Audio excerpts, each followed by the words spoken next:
दिन चढ़ते ही Lahore high court ने एक बड़ा खड़ा किया कि इस वक्त जो जजेस ने स्टैंड लिया है और जजेस अपनी बात के ऊपर डट गए। और इसी हवाले से आपको पता है कि जो पाकिस्तान तहरीक इंसाफ भी है, यूं कह लें कि पाकिस्तान तहरीक इंसाफ और जजेस जो हैं वो सेम पेजेस के ऊपर आ गए। इमरान खान साहब ईद से पहले कौन सी कुर्बानी की बात कर रहे हैं? डेफिनेटली इमरान खान साहब की जब से जमात बनी है वो कुर्बानियां दे रहे हैं। बिस्मिल्लाहिर्रहमानिर्रहीम, अस्सलाम वालेकुम, मैं हूं गुलाम रसूल भट्टी और आप देख रहे हैं SNN न्यूज। नाज़िर, दिन चढ़ते ही लाहौर हाई कोर्ट ने एक बड़ा खड़ा किया जिससे आपको अपडेट करना है। इस वक्त सबसे जो खुशी वाली बात है और ख़ासकर पाकिस्तान के मफाद में ये बात है कि इस वक्त जो जजेस ने स्टैंड लिया है और जजेस अपनी बात के ऊपर डट गए। और इसी हवाले से आपको पता है कि जो पाकिस्तान तहरीक इंसाफ भी है, यूं कह लें कि पाकिस्तान तहरीक इंसाफ और जजेस जो हैं वो सेम पेजेस के ऊपर आ गए, क्योंकि पाकिस्तान तहरीक इंसाफ भी जो है वो चाहती है कि रूल ऑफ लॉ हो, पाकिस्तान में आइन की बालादस्ती हो। और इस वक्त आपको पता है कि इसको इम्प्लीमेंट किन्होंने करवाना है? जजेस ने करवाना है। कानून के ऊपर अमल दरामद किन्होंने करवाना है? हमारी अदलिया ने करवाना है। तो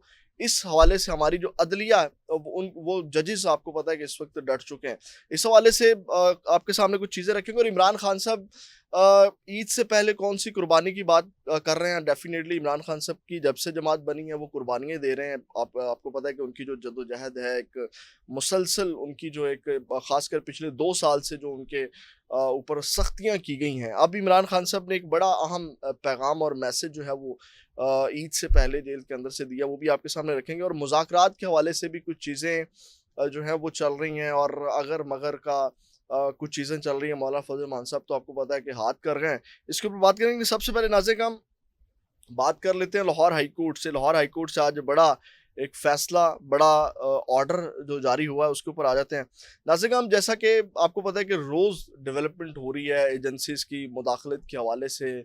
और एजेंसीज़ की मुदाखलत के ऊपर आपको पता है कि पुलिस हमारी जो है वो उसमें मुआवन होती है या उनकी अलाकार बनती है और उनकी अलाकार बन के जो है वो बहुत से काम उनके मुताबिक करती है। तो अब इस हवाले से बहुत सी चीज़ें जो हैं वो क्लियर होना शुरू हो गई हैं, यानी कि जजेस ने जो ढान लिया। अब नाज़िर, हम आज लाहौर हाई कोर्ट के जस्टिस अमजद रफ़ीक तारड़ ने एक बड़ा हुक्म जारी किया है जो जबरी गुमशुदगियों के हवाले से। आपको पता है कि कल भी chief justice Lahore high court Shahzad Malik ने कहा था कि जनाब ये ओहदे तो आने जाने हैं, लेकिन हमने फैसले जो मेरिट के ऊपर करने हैं।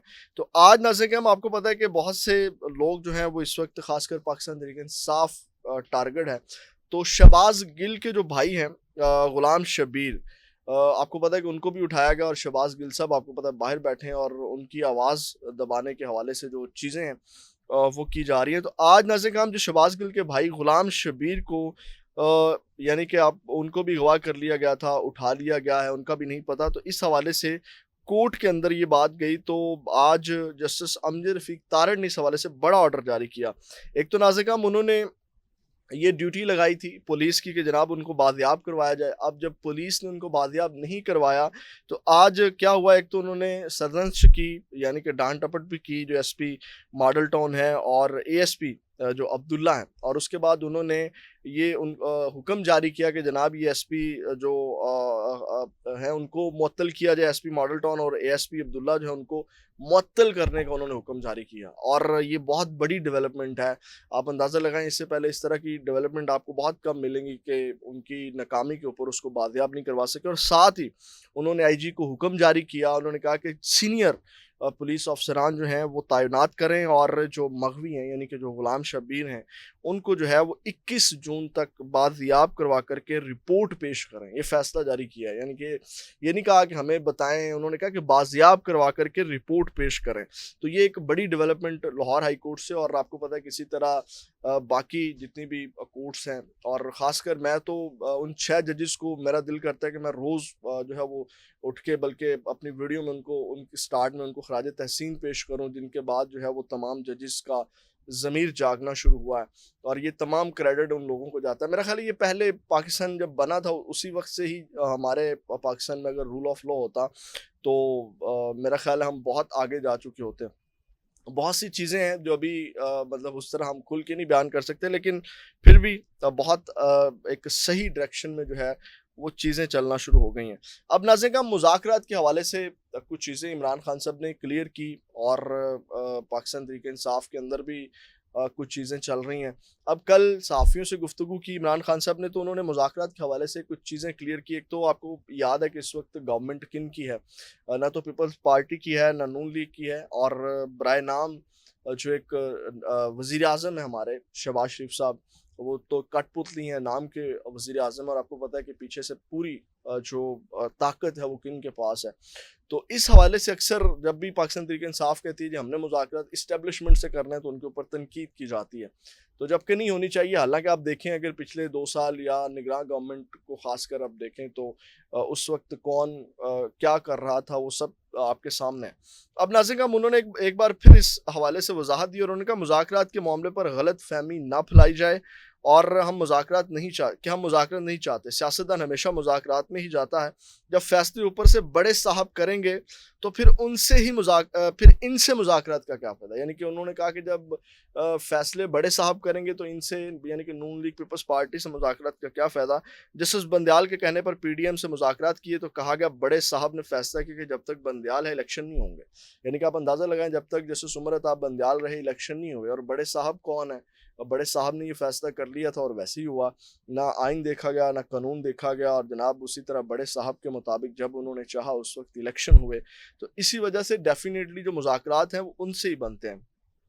अब इस हवाले से नाज़रीन काम, इमरान खान साहब ने जो है वो मुज़ाकरात के हवाले से एक ख़बर आई कि उन्होंने जो महमूद खान अचकज़ई हैं, उनको मुकम्मल एतमाद का पैगाम भिजवाया, और असद कैसर ने महमूद अचकज़ई से मुलाकात में मुज़ाकराती अमल को आगे बढ़ाने के लिए कहा कि जनाब जो मुज़ाकरात हैं नून लीग और पीपल्स पार्टी से आप करें, उनसे जो है वो राबिता करके। इस हवाले से कुछ 2 डिफरेंट चीज़ें चल रही हैं जो मैं आपके सामने रखना चाहता हूँ, और फिर इमरान खान साहब की जो मैसेज है उसके ऊपर भी आते हैं। अब नाज़रीन हम इस हवाले से, एक जानिब तो ये कहा गया, यानी कि महमूद अचकज़ई को पैगाम भिजवाया गया, और फिर असद कैसर ने भी कहा कि आप इनके साथ नून लीग और पीपल्स पार्टी के साथ जो है वो मुज़ाकराती अमल को आगे बढ़ाएं। तो अब इस हवाले से जो उमर अयूब और जो रऊफ़ हसन साहब हैं, उन्होंने कहा कि तहरीक तहफ़्फ़ुज़ आइन के जो पीपल्स पार्टी और नून लीग समेत जो एमक्यूएम से बातचीत से साफ उन्होंने यानी कि जवाब दे दिया। और उन्होंने जो उमर अयूब और रऊफ़ हसन है, उनका कहना था कि महमूद अचकज़ई इत्तेहाद के प्लेटफॉर्म से किसी से बात करना चाहें तो उनकी मर्जी है। बानी पीटीआई ने वाज़े कर चुके हैं कि पीपल्स पार्टी, नून लीग और एमक्यूएम से बात नहीं होगी। जैसे कि मैंने अभी आपके सामने वो उनकी मुज़ाकरात और वाली बात रखी कि ये क्लैरिटी है कि इस वक्त जो डोरे हैं या ताकत है वो हमारी मिलिट्री इस्टेब्लिशमेंट के पास है, इसमें कोई दो राय नहीं है। और उसके बाद नाज़िर उन्होंने, उमर अयूब ने कहा कि नून लीग, पीपल्स पार्टी और एमक्यूएम ने लंदन प्लान पर काम किया। लंदन प्लान का हिस्सा था कि पाकिस्तान को लूटो और अयाशी करो। पीडीएम 2 हुकूमत ने अवाम को बर्बाद कर दिया। और उन्होंने कहा कि जनाब इनसे यानी कि पाकिस्तान तहरीक इंसाफ ने सियासी क़यादत से मुज़ाकरात के लिए जो महमूद अचकज़ई हैं उनको मुकम्मल इख्तियारात देने का फ़ैसला जो है वो किया था इससे पहले। तो ये 2 डिफरेंट चीज़ें चल रही हैं। इस हवाले से जो बैरिस्टर सैफ हैं और उन्होंने भी गुफ्तगू की। उन्होंने कहा कि अस्करी हुकाम जो है वो हुकूमती फ़ैसलों के हवाले से वज़ीर आला से राबते में है और अस्करी हुकाम से राबते जारी रहने भी चाहिए। ताहम इस्टेब्लिशमेंट से बैकडोर राबतों की ज़रूरत है, ना ही हम कर रहे हैं। यानी कि बैकडोर कोई राबते हम नहीं कर रहे हैं, अगर करेंगे भी तो फ्रंट पे आकर के करेंगे। और उन्होंने कहा कि अपने मकसद के लिए बराह रास्त राबते रखते हैं। बानी पीटीआई ने मुल्क में सियासी इस्तेहकाम चाहने वालों से बातचीत का कहा। और फिर बैरिस्टर सैफ का कहना था कि रियासत की खराबी के ज़िम्मेदार नून लीग और पीपल्स पार्टी के रहनुमा हैं और पीटीआई ने दोनों जमातों से राब्ता न रखने की हिदायत कर रखी है। यानी कि ये बड़ी सख्ती से यानी कि इस हिदायत के ऊपर अमल पैरा है। कहना ये चाह रहे हैं कि पाकिस्तान तहरीक इंसाफ जो मुज़ाकरात है वो सिर्फ इस्टेब्लिशमेंट से करना चाहती है। ये चीज़ भी वाज़ेह हो गई है। तो मेरा ख्याल है अब इस्टेब्लिशमेंट को कदम बढ़ाना चाहिए और इस्टेब्लिशमेंट को डेफिनेटली अगर मैं भी इसके ऊपर थोड़ी सी रोशनी डालूं तो तहरीक इंसाफ भी अगर इस्टेब्लिशमेंट से मुज़ाकरात करना चाहती है तो इस सेंस में करना चाहती है कि जो आपकी आइनी हदूद है आप उस आइनी हदूद में जाएं और हमें पाकिस्तान की तरक्की और खुशहाली के लिए जो सियासी जमातें हैं उनको काम करने दें। तो इस्टेब्लिशमेंट से मुज़ाकरात को भी नेगेटिव नहीं लेना चाहिए। यानी कि उनसे मुज़ाकरात का भी मतलब है कि आपके हाथ में जो आपने पूरी ताकत अपने हाथ में कंट्रोल में की हुई है को खुदा का खौफ करें, जाने दें और हमें जो है वो सियासी जमातों को थोड़ी आज़ादी दें और मुल्क को आगे बढ़ना चाहिए। अब इमरान खान साहब के मैसेज की तरफ आते हैं। अब नाज़रीन हम इमरान खान साहब ने बड़ा अहम अहम मैसेज दिया और इसमें कह लें कि वो आग में कूद गए। आग में कूदने के मुतरादिफ है, यानी कि जैसे जजेस ने स्टांस लिया। अब इमरान खान साहब ने बहुत अहम बात की। उन्होंने कहा कि हमारे पुलिस के सिपाहियों और फौजी जवानों को जिस अंदाज में निशाना बनाया जा रहा है वो नहायत अफसोसनाक है, क्योंकि हम रोज़मर्रा बुनियादों पर इन्हें अपनी जानों से हाथ धोते देख रहे हैं, मगर अस्करी खुफिया एजेंसी यानी कि ISI जो है वो दहशत गर्दी की मौजूदगी में और नकलो हरकत के हवाले से बर वक्त मालूमात जमा करने की बजाय तहरीक इंसाफ से मुतल्लिका मुकदमात की समाअत करने वाले इस्लामाबाद हाई कोर्ट और इंसदाद दहशतगर्दी अदालतों के जजों पर गैर आइनी दबाव डालने और इन्हें डराने धमकाने और हरासा करने के लिए इस्तेमाल की जा रही है। यानी कि खुफिया एजेंसी के हवाले से ये बहुत बड़ी डेवलपमेंट है। यानी कि फिर इमरान खान साहब खुल के बात कर रहे हैं कि जनाब हमारी इंटेलिजेंस एजेंसीज का काम होना चाहिए। बल्कि मैं ये बात कहूँगा कि अगर हमारी जो इंटेलिजेंस एजेंसीज़ हैं या जो हमारी खुफिया एजेंसीज़ हैं या हमारी जितनी भी अस्करी सिविल एजेंसीज़ हैं, अगर वो अपना काम करें तो यकीनन जो है वो सियासी जमातों को कंट्रोल करने की बजाय अपना काम करें और मुल्क की सलामती और सिक्योरिटी के ऊपर फोकस करें, तो यकीन करें मेरा ख्याल है पाकिस्तान के अंदर जो मतलब हमारे नौजवान निशाना बन जाते हैं या दहशतगर्दी की जो वारदात डल जाती है वो कभी ना हो सियासी जमातों से। और मेरा भी यही पैगाम और मशवरा है हमारी जो खुफिया एजेंसीज हैं, इंटेलिजेंस एजेंसीज हैं, कि सियासी जमातों को मैनेज करने की बजाय खुदा के लिए, मुल्क के लिए काम करें, पाकिस्तान के लिए काम करें, ना कि अपनी ताकत बचाने के लिए आप सियासी जमातों को मैनेज करने के लिए पाकिस्तान की सलामती को आपने दाव के ऊपर लगाया हुआ है। उसके बाद नाज़रीन हम उन्होंने कहा कि जजों पर गैर कानूनी दबाव डालने और इन्हें डराने धमकाने हरासा करने के लिए इस्तेमाल की जा रही है, जबकि सियासी और सोशल मीडिया वर्कर्स को उनके रिश्तेदारों के साथ सहाफ़ियों को जबरन अगवा करने या जाली इल्ज़ामात की पदाश में इन्हें गिरफ्तार करने का सिलसिला जारी है। और सरगोदा की इंसदाद दहशतगर्दी अदालत के जज के chief justice Lahore high court के नाम ताज़ा तरीन ख़त और इससे कबल इस्लामाबाद हाई कोर्ट के 6 जजों के चीफ जस्टिस ऑफ पाकिस्तान को लिखे गए ख़त ने अदालती अमूर में बड़े पैमाने पर जो ISI की मुदाखलत का पर्दा चाक किया है, जो अब भी पूरी ढिठाई से जारी और सारी है। हमारी अस्करी खुफिया एजेंसियों की जानिब से पाकिस्तान तहरीक इंसाफ के समंदर पार मुकीम जो सपोर्टर्स हैं, कायदीन और हमारी सोशल मीडिया के अरकान के ख़िलाफ़ जो उन्होंने कहा कि इज्तमाही सज़ा जैसा यानी कि इंसानियत सोच जो हथकंडा आजमाया जा रहा है, जैसे भारतीय फ़ौज अपने ज़ेर कब्ज़ा जम्मू कश्मीर में इस्तेमाल कर रही है।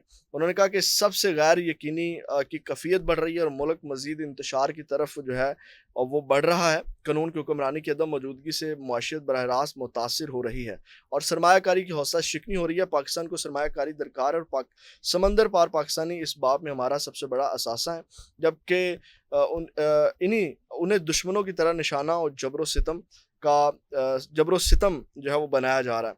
यानी कि अगर मैं मुख्तसर करूँ, बहुत लंबा चौड़ा पैगाम है नाज़रीन का, वो ये कहना चाह रहे हैं कि हमारी एजेंसीज जिस तरह जबर सितम का निशाना बना रहे हैं ओवरसीज़ पाकिस्तानियों को या पाकिस्तान के अंदर, ये नहीं होना चाहिए, ताकि ये जो बेचैनी की कैफियत है वो ख़त्म हो और पाकिस्तान जो है वो जो इस वक्त मुआशी